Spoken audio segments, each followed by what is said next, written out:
Coach Robb Podcast, answering questions and eliminating frustrations about health, wellness, and performance since 1987.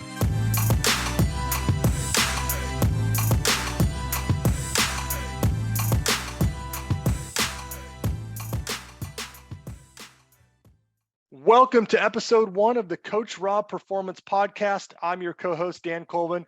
We have Coach Robb Beams on with us today. Coach, how you doing? Hey, I am doing great, man. Thanks again for taking time out for this podcast.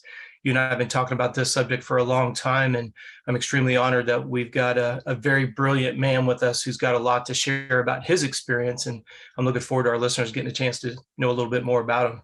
Yeah, let's introduce him. James Jetmar, you're a motocross racer from Virginia, a vet guy. Welcome to the show.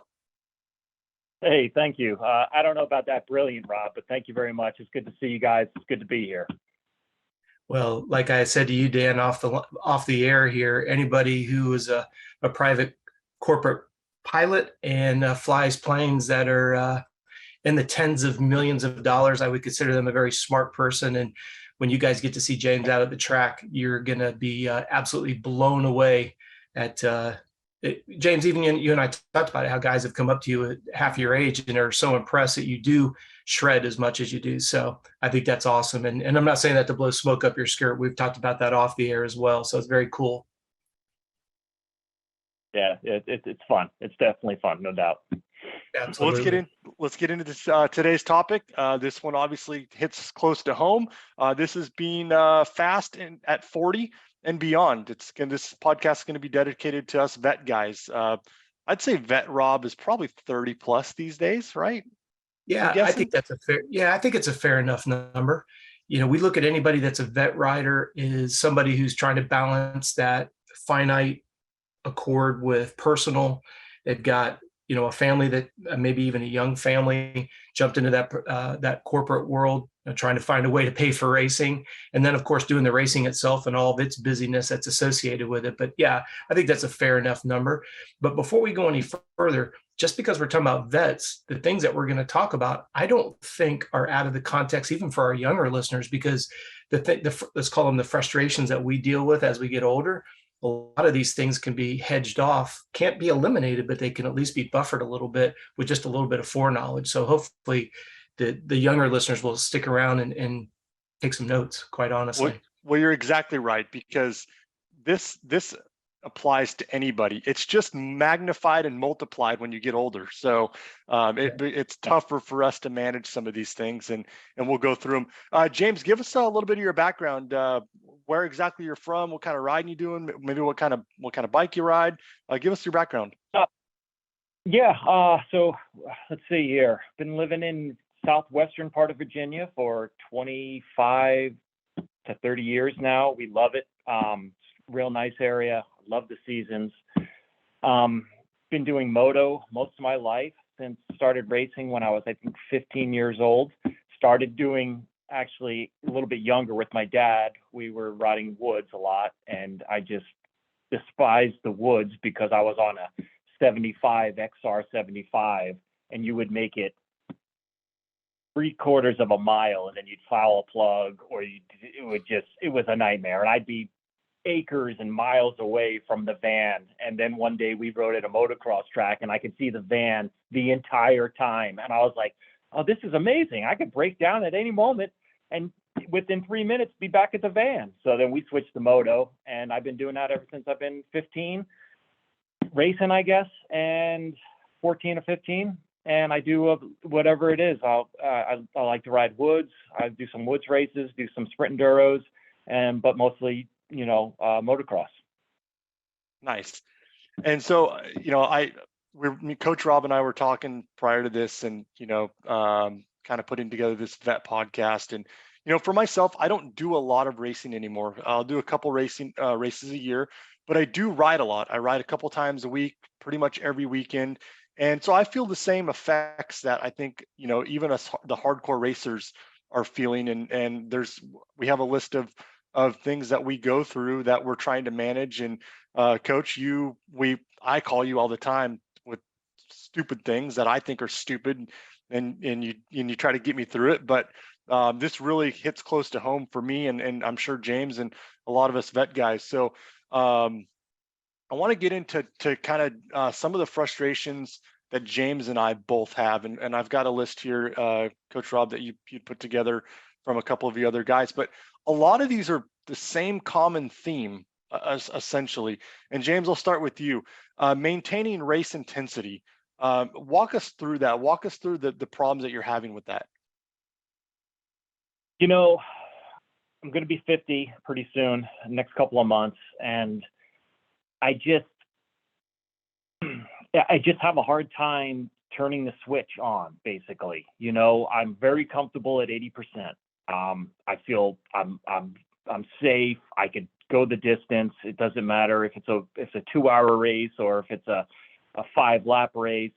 I just feel real good. And sometimes it's hard just to turn the switch on and go over that 80%, whether it's mostly just because it's like, well, I don't necessarily want to hit the ground, but I'm sitting here contemplating myself saying, I paid the money. I'm here to race. I did all the training.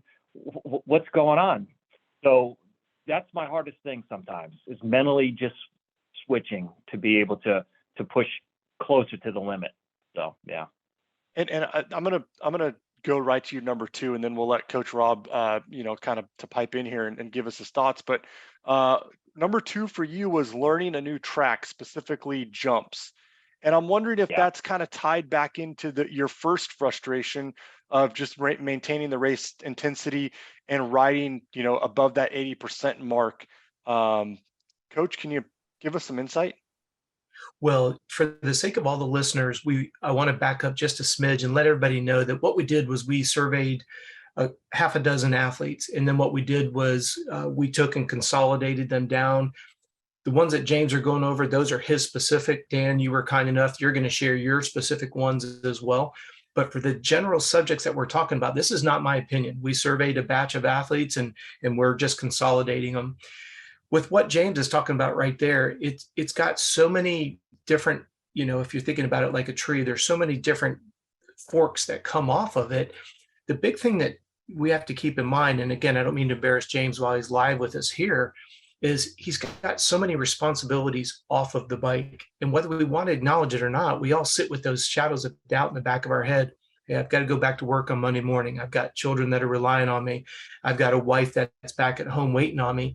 And we just, it's kind of one of those double-edged swords, because we don't want to be remiss and just act like we're 17 and careless and, we're just going to go crazy. But we also don't want to and I don't even want to use the word fear, but I guess the respect of responsibilities is a more appropriate way to look at it.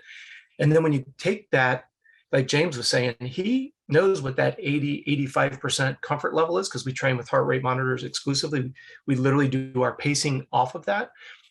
What James has done a phenomenal job with is working that intensity off the motorcycle so that it becomes a little bit more familiar when we get to the racetrack. That's one side of the coin, is understanding your race intensity. And I love these types of conversations when I do public engagements, because people will come up and they're like, I feel like I can't maintain that race intensity. Well, what is your race intensity? Let's just say, for conversation's sake, you're racing at 180 to 185. That's your sweet spot on the track. Well, you can train that same energy system off the motorcycle. Now, the numbers are not going to be like, if you race at 180 to 185 and you use a Concept 2 rower, you don't want to be doing Concept 2 rower at 180 to 185. Your heart rate zones change based on the modality that you're doing. Motorcycle heart rate's always going to be higher. Does that make sense, Dan? If you're racing in zone 4 on the motorcycle, you can train zone 4 on the rower, but you got to recognize that those range numbers are going to be a little bit different. Sure. It's all based on the amount of load. When you go to the second part of James's frustration, when you go to a track and you're trying to, figure it out, so to speak. And James, I don't want to put words in your mouth, but you had mentioned in your feedback that it's the jumping that's really intimidating for obvious reasons. If you come up short, that could be pretty high price tag. One of the recommendations that I do, and James, I hope it's okay that we've talked about it on our team calls as well, is understanding what is the distance from point takeoff to point landing, especially when it's a gap, not a tabletop. So if James is at home and he's got a practice track and he knows that he can go 75 feet, let's just say it's a tabletop for simplicity's sake, and he knows he hits that third gear half throttle, he knows what that distance is. He knows he can clear a 75-foot triple, or excuse me, a tabletop. Well, you want to take that knowledge. I know that sounds silly. I get this question quite often. Rob, you tell your clients never to jump everything on the first lap. If you've been to one of my performance camps, I am just adamant, wheels down for the first 3 laps. I don't care if you grew up on the track. Give me 3 laps with wheels on the ground. The reason why the Supercross and the motocross, particularly Supercross, most people don't realize that finish line jump is to scale. So most tracks, if these factory guys are on a practice track, that finish line jump is the same as it is at any Supercross that you go to. So that's why you'll see the top guys on the opening lap just go send it straight up and over it. But I want to bring it back to James's comment. The guys at Supercross know third gear, quarter of a throttle is going to be enough to get that gap covered. It's just gear inches. And I think that's a significant variable to understand. When you guys are practicing at home, don't just go jump on it and go, oh yeah, I could send that. If you were to go talk to somebody that's on a 65, how would you educate him or her? How are you going to bridge that gap? How do you go the distance? You've got to know the distance first and foremost. And I don't mind sharing with you guys, we use golf binoculars. So for example, I can go and I can drop a pin at the beginning and the end, just like if you're sitting on the green and you take a pair of binoculars, you put it on the flag and you hit the button and it tells you how many yards you are. Well, if you've got a jump at home and you know it's a certain distance and you can tell me what gear and how much throttle, when you go to another jump, it's pretty much going to be the same. Now we could argue angles of takeoff and landing. Now we're really splitting hairs, but to bridge that gap on something that's new and different, you've got to be able to know what can your bike. James rides a bigger bike. Some of our listeners may be on 125s. You've got to know what your bike's capable of. And I think that bridges that gap of going to someplace new and being able to dial the track in quite quickly.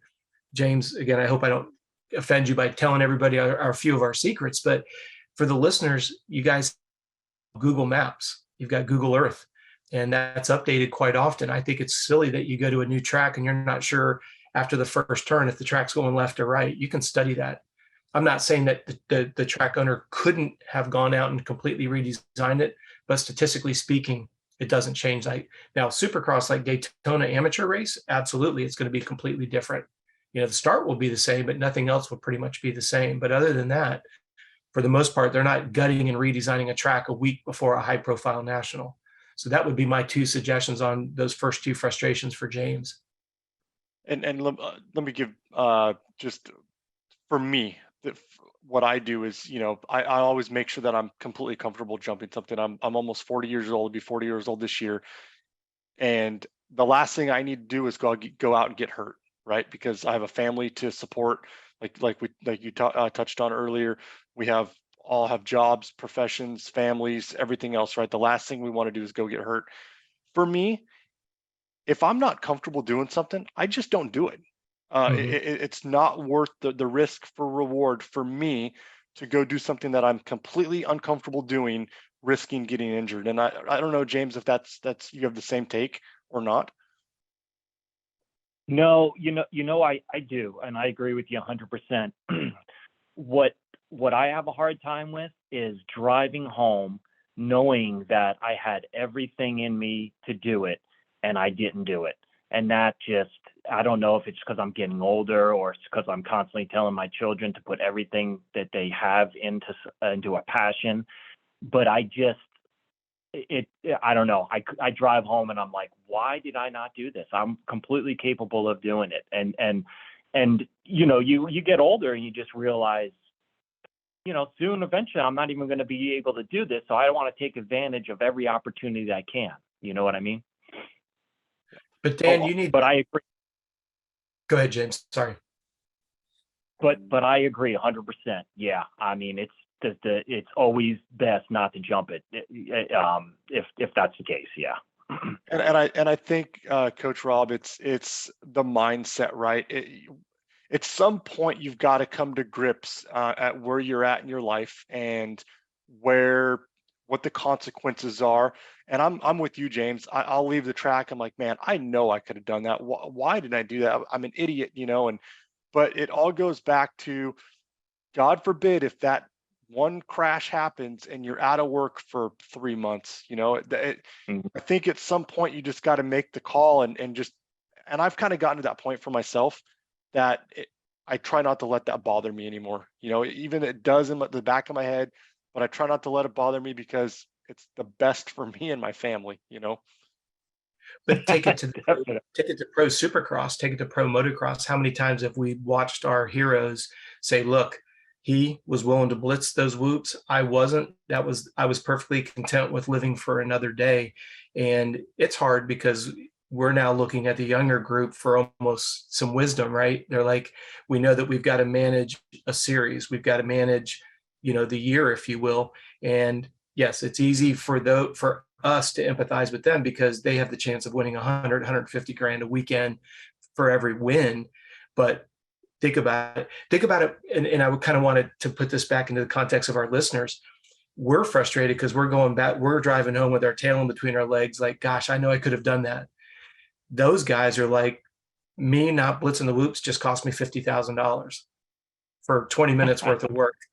Yeah. Can you imagine beating yourself up over that one, especially when it happens in 3 or 4 consecutive weekends and you start adding up that dollar amount?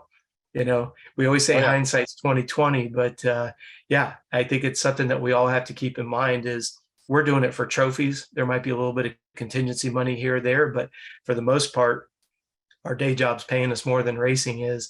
And it's like you said, Dan, it's our ego. That's the hard part. Yeah. Now that James and I have kind of touched on a few of our frustrations that we have, I want to get through some of this list because a lot of these coach are a little bit the same, and then we're going to talk a little bit about how to manage a lot of these frustrations. Mike McGuire, he's one of your guys on the team. He's an off-road vet racer from Florida. He's recovery on Monday, soreness and tightness. The drive home and the associated stiffness driving home, I get that, James. You probably do as well. Mm-hmm. Oh yeah. And then time management, which is huge for me. It's probably huge for all of us. But washing the bike, riding during the week, working out, cross training, the whole 9 yards, family, job, everything else. Steven, off-road racer, vet racer out of Tennessee. His frustrations, reflexes are slower, staying lean and longer recovery. For myself, it's staying in shape while raising a family. It kind of goes back to time management. One of Mike's frustrations, weight loss and weight control and nutrition for me is huge. And then just getting tired, on the track and how to recover between sessions. A lot of those, coach, have the same. A lot of them are the same, right? Different, but the same. And it all comes down to managing your time and how to work through the day to make sure you accomplish what you need to accomplish. Yeah, you're right on the money there, because if you look at all of those, James hears me talk about this every week during our weekly team call. By the way, for the sake of the listeners, James has been with me now for 5 going on 6 years. He came on as a client back 5-6 years ago, was selected to go on to our elite development program and has been on our factory team now the last couple of years.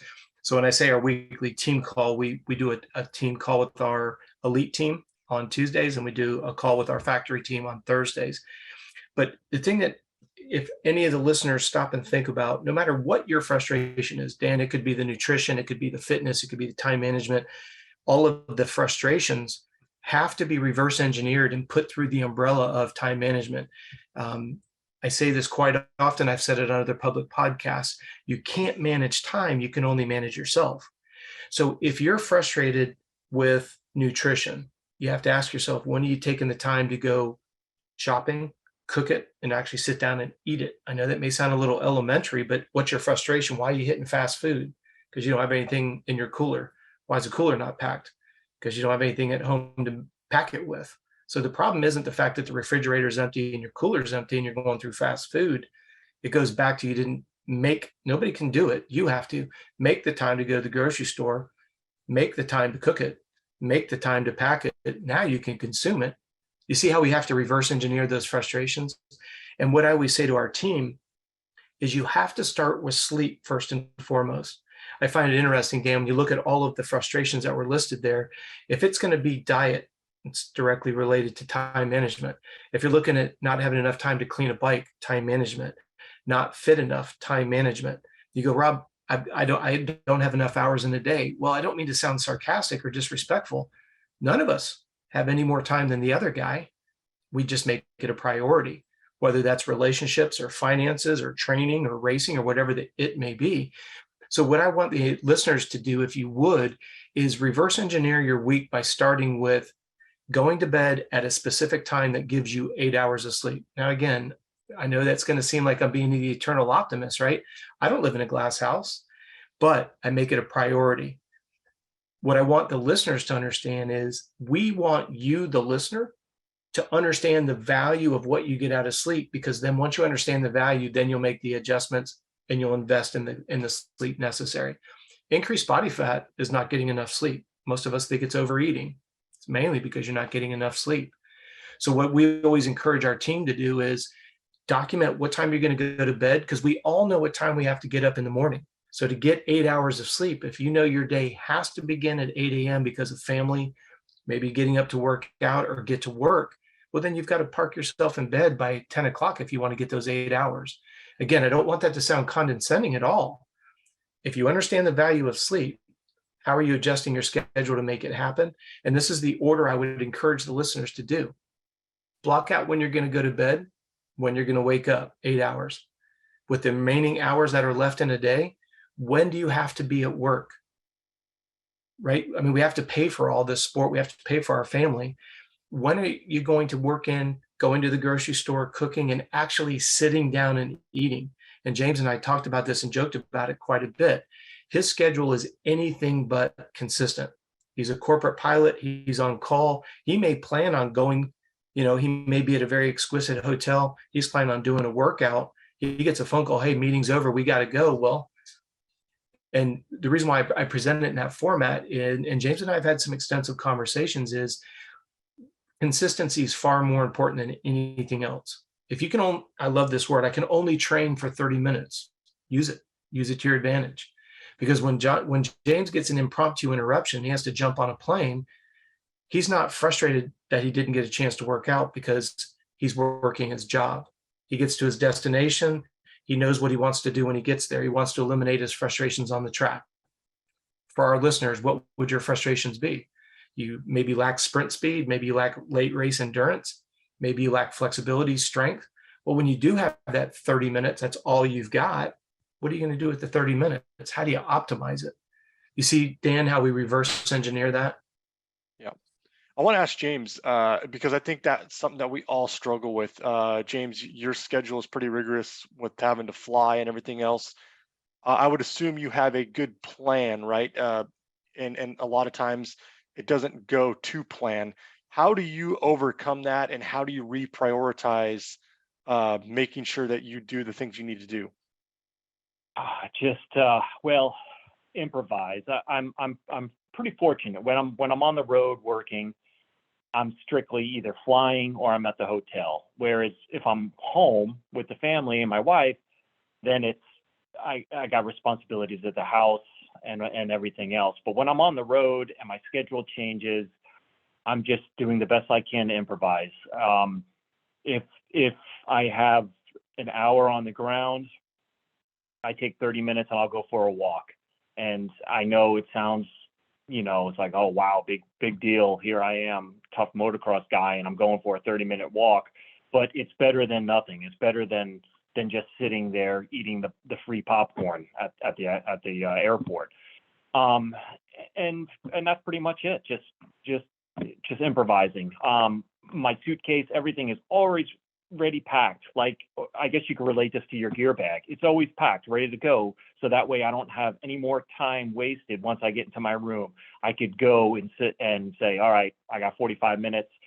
There's my shorts, there's my short shirt and my shoes.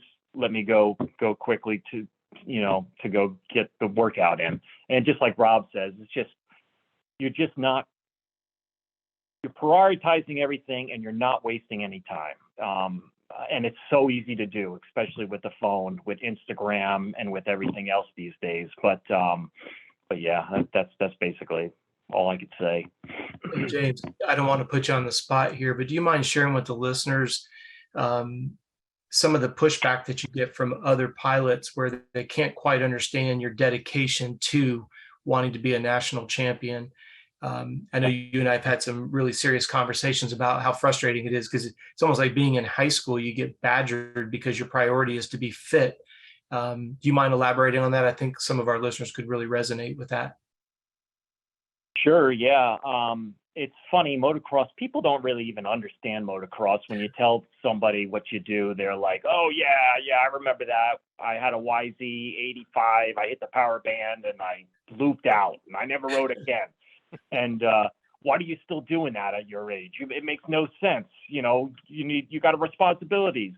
But when it comes to being fit, a lot of people, they want to go out to eat, which I don't blame you. Hey, come on, let's go get something to eat. Let's go maybe get a drink. Let's go catch a movie or whatever. And it's just like, I'm sorry, let me get my workouts in. Let me do this. Let me get my stretching, my foam rolling in, and then maybe we can meet up. And it goes back to the other thing. I tried to get all my eating in or my meals in prior to getting off when I'm on the road. So then that way I have my 10 hours off, and that 10 hours will be, I have my 8 hours for sleep. I have an hour here and an hour there in the front and the back, and, get something in. But yeah, to Rob's point, there's a lot of people that they just want you to join them because they want to hang out. And unfortunately, they don't understand, the passion that we all have for this. So, and what you're willing to give up for. Yes. The thing that I found most impressive with that, Dan, when James was telling me that, is James says to me, hey, look, when I get home, the most important thing for me is to be with my children and to be with my wife. Why would I go to the movies with my buddies when I'm on the road, when I've only got a short period of time? You heard James say, if he's got a 10-hour block, he's going to get 8 hours of sleep, 2 hours of working out. Now, I'm not saying he's going guts to the wall for 2 hours, but he could be doing foam rolling or swimming or weightlifting or cardio, whatever that it may be that's on his training schedule. And what James told me is then when he does his work on the road, his number one priority is his bride back at home. So if he's going to go to the movies with somebody, he'd rather go to the movies with his bride, not go to movies with two fellow pilots. Now, again, no disrespect to who he works with, but do you see, and I'm hoping this is really clicking with our listeners, it's about reprioritizing with the time you have. And then when James is back home, he wants to be with his family. So because he got his work done while he was on the road, optimized with his gear bag being packed, James, do you still travel with your stretch cords just in case you don't have a good gym? What all's in your gear bag, or excuse me, your travel bag for exercise? Yeah, so I have the TRX bands, which are really great for anybody that's on the road. I put it right into the main door at the hotel. That's real great. I have my softball for trigger point therapy, and then I have my foam roller as well. And actually, they make a really cool. I have this roller that you pull these two cords and it goes flat, so it packs real nice in the suitcase. So. Worst case scenario, and a jump rope. Worst case scenario, I always have something to do in my room. So, yeah. And you think about that, Dan, even if somebody doesn't want to spend the money on TRX, you could do TheraBands, which are those rubber bands that have handles in them. You could buy a box on Amazon of therapeutic rubber bands, really is what they call them. They sell them in a roll. Take a pair of scissors and you clip them off, and you can do bicep curl, shoulder press, lat pullback. You can drop and do push-ups. You heard James has a jump rope. So there's always a cardio component available. And like James and I always say, your jump rope fits in your running shoes. Boom. So now your travel gym bag is this big if you don't have TRX. But I want people to really understand that this doesn't accidentally happen. You've got to make the racing a priority, which we all do. For those of us that are weekend warriors and just love being on the bike, it's still your priority. But what are your frustrations? And then what are you doing to get ahead of the frustrations? If there's one immediate takeaway out of the show tonight, I want it to be that. We all understand we want to ride a motorcycle. Like I said, whether we're riding in the woods or whether we're riding on a closed course, and we want to enjoy ourselves. Everybody has our different goals and objectives, but everything that James just elaborated on is because he's pre-planned it, and then he knows when that window of opportunity comes. Remember, I do have to kind of, I don't want to say laugh under my breath, but I'm always amazed when someone says, I only have 30 minutes to work out. What's better than 15? If you've got 15, it's better than 5. Like James says, it's amazing. Get yourself outside and go walk in the sun. I've encouraged a lot of clients, when you get home, and especially for those that work in an office, change your shoes at home, at the office, put your walking, running shoes, whatever you want to call them, exercise shoes. And when you get out of your car, head down the street for 5 minutes and then turn around and come back for 5 minutes. You got a 10-minute walk in before you walk in the house, and all of your obligations begin. Bills, children, family, dinner, all that goes into it, right? And we love our families. We're not dishing on them at all. But just simply walking 5 minutes out, 5 minutes back, do that 6 days a week. You just added an hour of cardio per week just by giving me 5 minutes out, 5 minutes back before you walk in the house. Now, for some of you go, that's a waste of my time. But then you're also the same one that's saying, I don't have time to work out. Well, the one that walks 5 minutes out and 5 minutes back is an hour ahead of you on the race day, is an hour ahead of you when you go ride with your buddies. It's just about perspective change. We think that unless you train like a pro, it doesn't work. That's not true. That's why I said earlier, James is consistency. 10 minutes here, 30 minutes here, 90 minutes here, 30 minutes here, 2 hours here, all adds up. James has had a tremendous amount of success on the track on top of successful marriage, smart and intelligent children, has a beautiful house, has a great career. It doesn't accidentally happen. All of it has been planned out. All it's been worked for. A little bit goes a long way. It's so incredibly important. And I think, Dan, the most important thing for our listeners is the three of us don't live in a glass house. And I hope we're conveying that message crystal clear. We don't live in a glass house. We all have the same struggles, but we all have the same 24 hours. And I think when you see people, they have a window of opportunity to do something and they don't know where to start. You start with your biggest frustrations when you're riding the motorcycle. Maybe your legs get tired and you sit down more. Okay.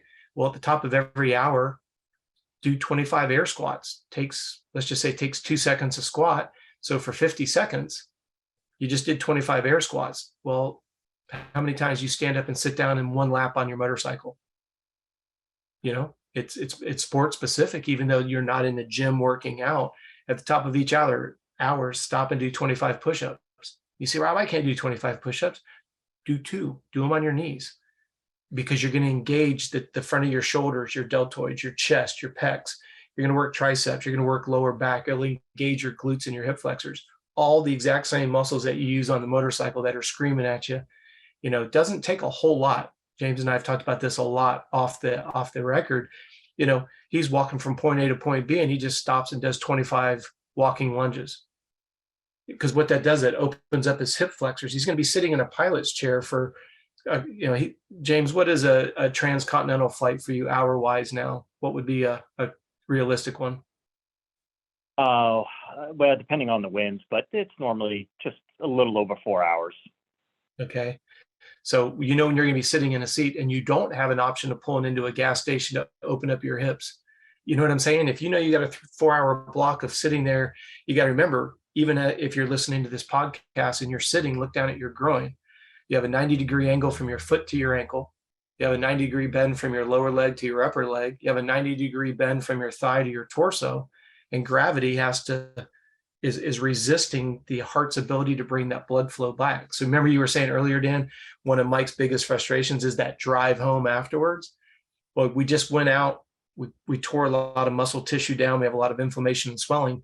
And then we drive home with 4 90-degree bends in our body: ankles, knees. I guess that'd be 3: ankles, knees, and torso, hip flexor area. And then we wonder, when we get out of the truck, when we get home, we feel like we're 100 years old.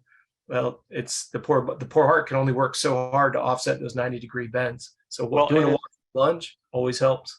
I think it's a mindset, right? Especially for us that have a lot of responsibilities, is sometimes, and I'm guilty of this, and I'm sure that we all are guilty of this in some respect, but sometimes I feel like, well, if I can't go to the gym and get an actual good workout in, then I don't need to do anything. It's not worth doing anything.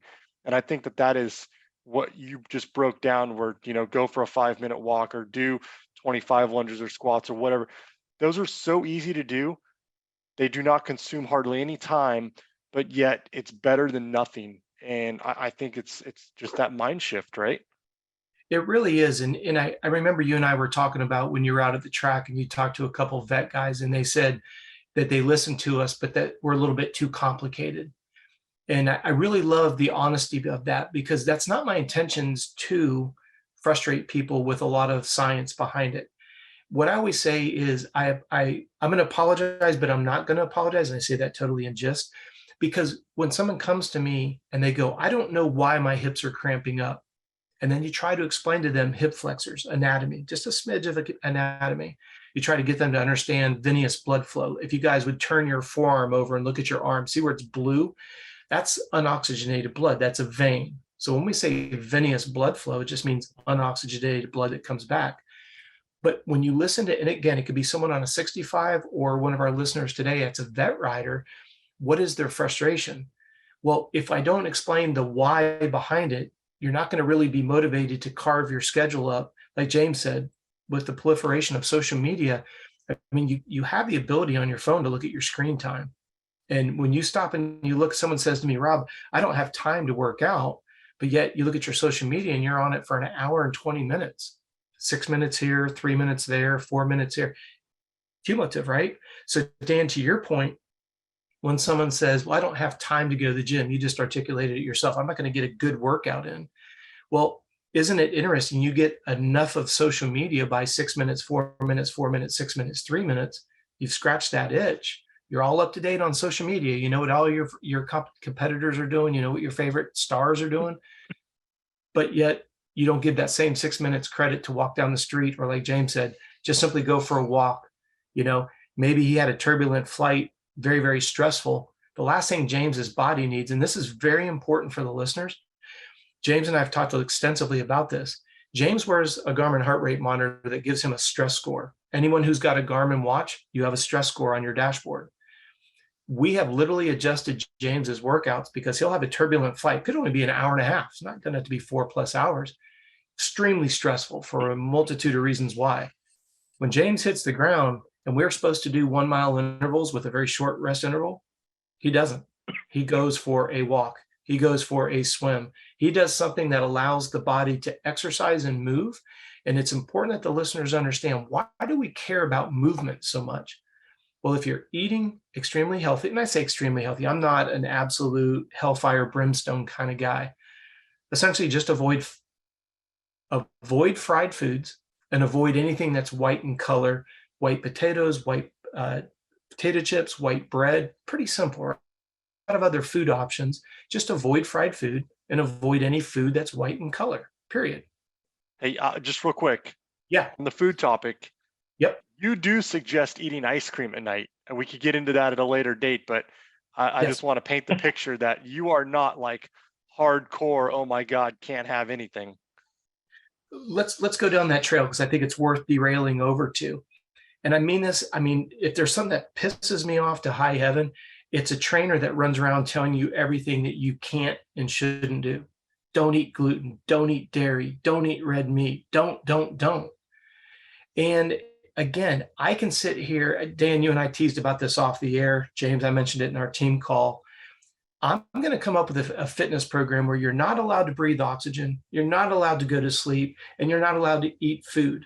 And I'll probably be on the Oprah Winfrey show in a month, and I'll probably be a multi-billionaire. Because it seems like the more extreme it goes, people are like, oh, this is a great idea. Let's not eat any fruits and vegetables because some guy in the gym said, oh, fruits and vegetables have sugar in it. It's going to cause you. For the love of God, stop. Fruits and vegetables have vitamins and minerals that our body needs. If you don't think you need if you don't think you need vitamins and minerals, go get a blood panel. What is a blood panel giving you?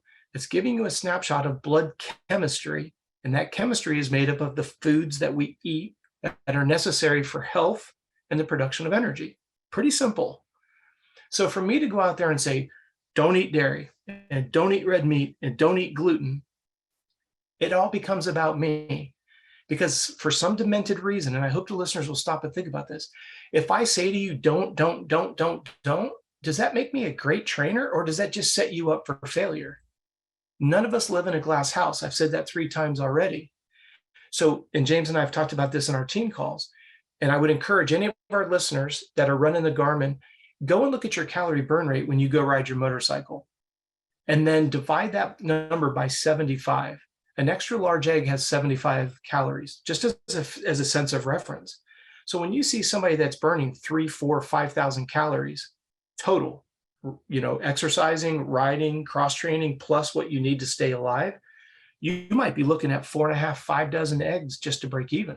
Now think about this. Tomorrow morning you wake up and I stack 5 dozen eggs on your countertop and I say, this is going to be the equivalent of what you're going to burn in the way of calories. But I'm sitting here walking around saying, don't eat this and don't eat. What are you going to do to get your calories? See, that's what I love, that, Dan, because when I did the Dungy program, and of course the television wants to create drama, and I get that, all they focused in on was when I asked Dunge, did you have your ice cream before bed? And he said, oh yeah. They took it out of context. So I got labeled as the trainer that advocates ice cream. Why would I advocate ice cream? 3 reasons. Number 1, we've got a huge calorie burn rate. Number 2, the only thing that satisfies appetite is protein and fat. The only macronutrients that satisfies appetite is protein and fat. Now, and that James has heard me say this ad nauseum, if you want to go into the kitchen at 9 o'clock at night and have 3 extra large eggs and an avocado and some extra virgin olive oil and some sea salt, and you want to eat that before bed, you go right ahead. I'm going to go after a Haagen-Dazs bar that, yes, it has a little bit of sugar in it, but it also has protein and fat. And I can show you literally thousands of athletes where when they started eating ice cream before bed, they slept better and they lost body weight, particularly body fat. Because when you get into deep sleep, REM 3, for the sake of our listeners, when you get into deep sleep, that's when your body releases the hormone that makes you lean, human growth hormone. Do you see how this formula gets turned upside down? Now, I could go and yell at every one of my clients and tell them what they shouldn't eat. Don't eat dairy because of this, and this study says this, and don't eat meat because it's high in it's got a high alkalinity, which is going to throw off your pH level.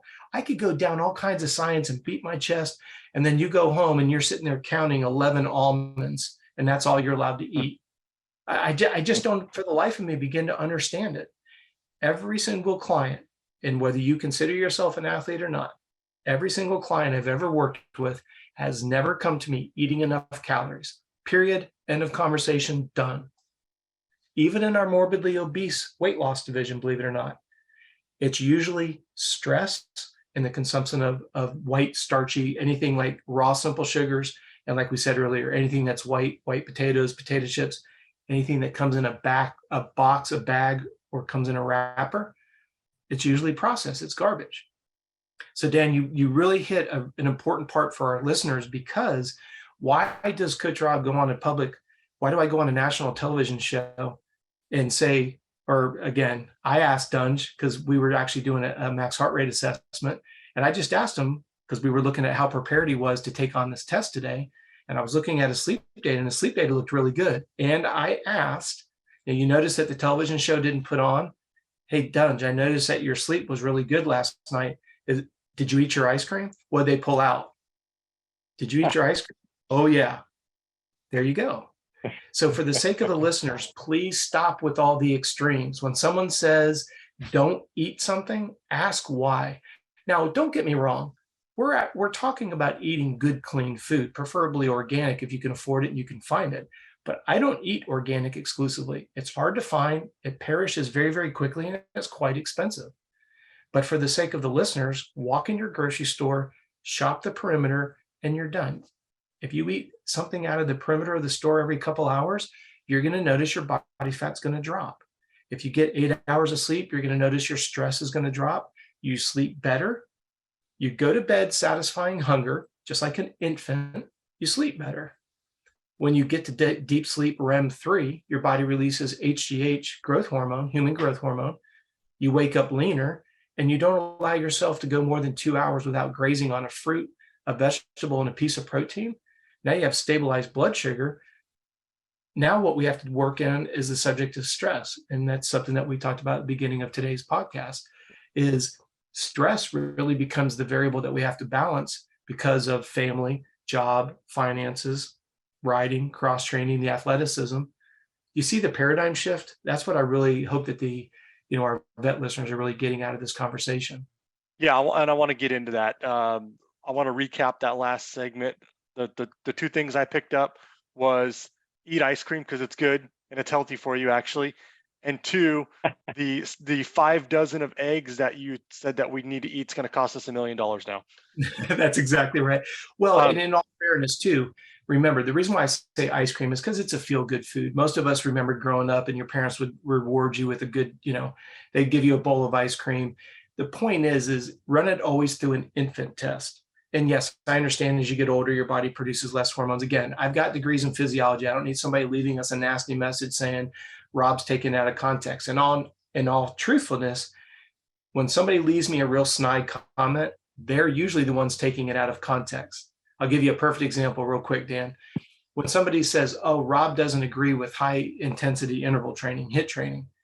You're right. I don't agree with HIIT training from the standpoint that 99% of our listeners are already underfed, underrested. They're not in a position to take on HIIT training. If any of our listeners had the opportunity to ride a bike that had 5 hours on it or ride a bike that had 100 hours on it, who wouldn't take the bike with 5 hours? Well, now you're telling me you and I are going to go out to Glen Helen this weekend, or we go to some track like Millville that's got a lot of elevation. Would you rather have a bike that's fresh to go on a track with a lot of elevation, or do you want a worn out bike that's going to go hit elevation? I think you know the answer. So when someone says, oh, Rob's against HIIT training, no, I'm against HIIT training for anybody who's excessively fatigued, undernourished, and extremely stressed out. Does that not fit you guys? Because I know it fits me. Yeah. So the last thing you're going to see me do is say, you know what? Because this is what I'm saying. Where is the responsibility for the trainer when he says, I don't care if you're tired, suck it up, buttercup. I don't care that you didn't get enough sleep last night. I don't care that you haven't eaten enough calories. We're doing this workout come hell or high water. So now I made it about me. So now I smash James. He's just flown for 4 hours transcontinental. He gets off the plane. I'm like, James, we're going to the gym and we're hitting it hard. You got to race in 3 weeks. Work in fear, James. You got to race. We got to get this done.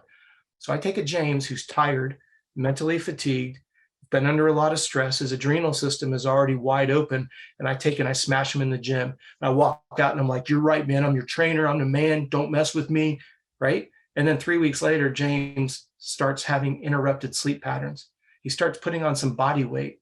So James sees some body fat and he's like, oh shit, I got to do something. So he starves himself and he trains harder, which drives up the stress score. And now he puts on more body fat. So he trains harder, eats less. See the negative spiral we're in right now? It's the stress balance, right? It's just right. Balancing everything. It's balancing the professional aspects of your life, financial and athletic. Those are the three main segments of where your stress comes from. And at the end of the day, it all boils down to managing that. And that's going to be on a person-to-person basis. Each person might be a little bit different, but you're going to have to find what works for you, correct? You're exactly right. And James, you feel free to jump in at any time on this subject because you and I speak about it quite often. When we look at the 4 quadrants of life, personal, professional, financial, and athletic, the sum total of that can only be 100%. So if I'm in a relationship issue and it's taking the lion's share of my attention, well, something has to give. You have to give up some of the attention in the athletic realm or over in the professional realm, because your cup cannot runneth over. You can't have more than 100% of stress. And the problem is we have a tendency, we as human beings, we're all or nothing, right? We're frustrated with our finances, we're frustrated with our relationships, we're frustrated with racing. And so we're just going to throw more effort at all 3 of them. And then we wonder why we go backwards.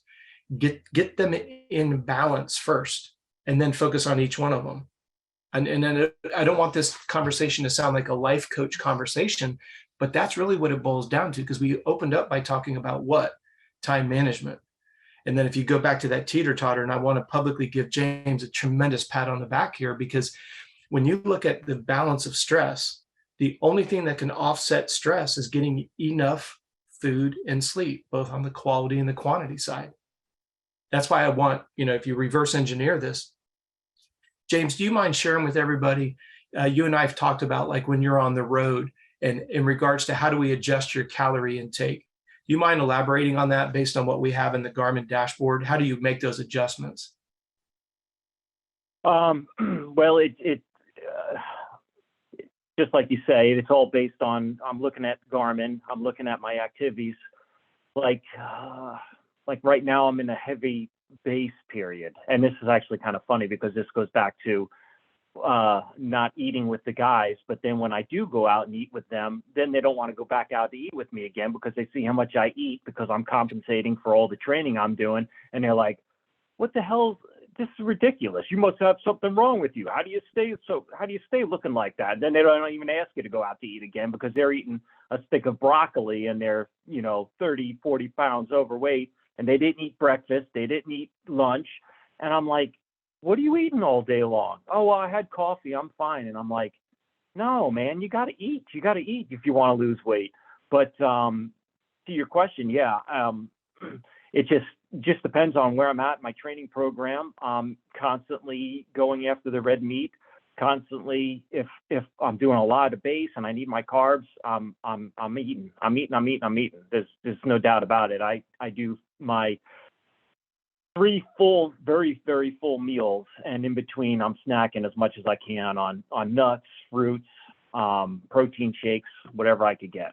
I mean, I honestly can't get enough, honestly. And Dan, you and I talked about this back to time management because for like yourself, the way that your day job has you, it's very difficult for you to get to the grocery store. And then when you get home, you've got a little girl who's very, very busy and you're a very good dad. You want to be with her. So then it's like, well, when are you going to have time to actually cook the meal? And then by the time you get home, it's kind of late. I don't think anyone watching this show isn't going to be able to resonate with that same type of an example. And that's why I always say, if it goes back to when you do have an opportunity to work out and it's specifically what's written down on your calendar. I'll give you an example, something that I work with athletes probably 9 out of 10 times when I get a new athlete is I want the listeners to stop and think about what their bedroom looks like. Stop and look at what your office looks like. Stop and think about what your shop looks like. If we could get a communication directly from our brain as if it was a separate entity. If I walk in your bedroom and I see a checkbook on the counter and I see a dumbbell in the corner and then I see a foam roller, I'm not sure when I walk in that bedroom if I'm supposed to go to sleep, if I'm supposed to pay bills, if I'm supposed to work out, or if I'm supposed to do soft tissue. I know that sounds really crazy.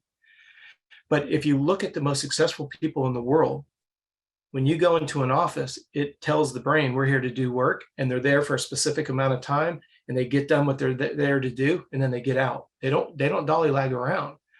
When we go into the gym, I am amazed. I say this to Michaela all the time.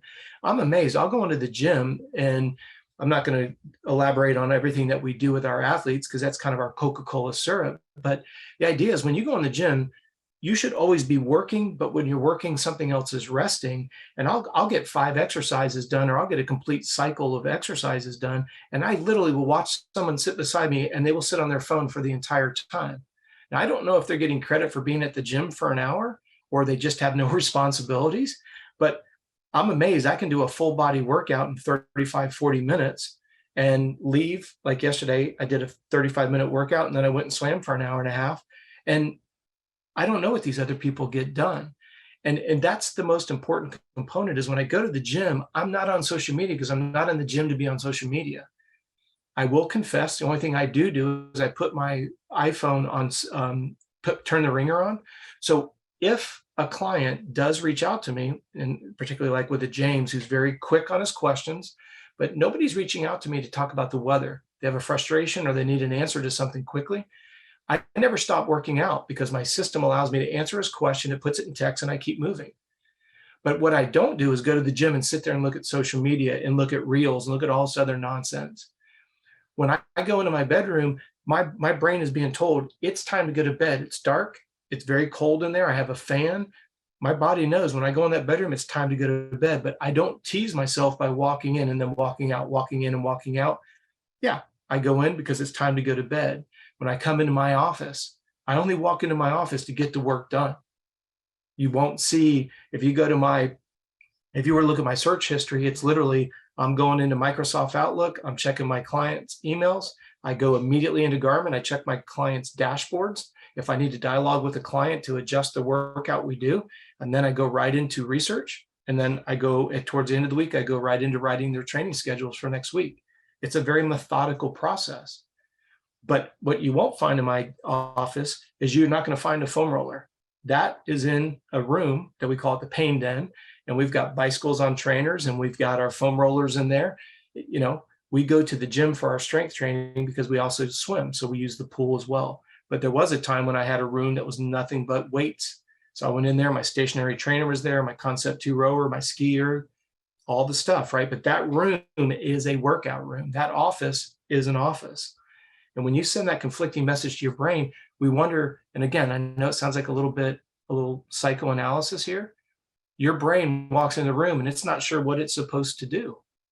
Fine, we're overwhelmed, so we don't do anything because we don't even know where to start. We're like, gosh, I'm behind on bills and the dishes are piling up and look at the pile of laundry over here. Again, I get it. I get it. You know, that's like what James said earlier, getting that bag. When he grabs that bag's ready. He's not questioning. He knows what's in it and he's off and going. So, well, Coach, we're running out of time today. Yes, sir. We have covered a lot. I think we're going to need a part 2 to Okay. being fast and over 40 to the Vet Podcast. And today we covered a lot of the frustrations that we all encounter. We've hit on some of the key things that we can control. But I think maybe part 2, we talk a little bit more in detail about how we execute some of this and maybe help some of our vet riders and racers put together a better plan for them on a daily basis to help improve their performance on the bike and performance in their life, their nutrition, everything else. So if you guys wouldn't mind, maybe we could do a part 2 and finish this one. Sounds good to me. And again, thank you so much for being on the show with us. And hopefully we can coordinate our schedules. It's very difficult to nail James at a specific day and time, but we appreciate you making the effort, James. Really do. Yeah, thank you guys so much. Thank you to all of our viewers on YouTube, all of our listeners on all the podcast applications. You can find us on just about anywhere you could download a podcast. Thank you guys all for enjoying the first episode of Coach Robb Performance Podcast, the People's Podcast, and we'll be back for round 2. Sounds good, guys. Take care.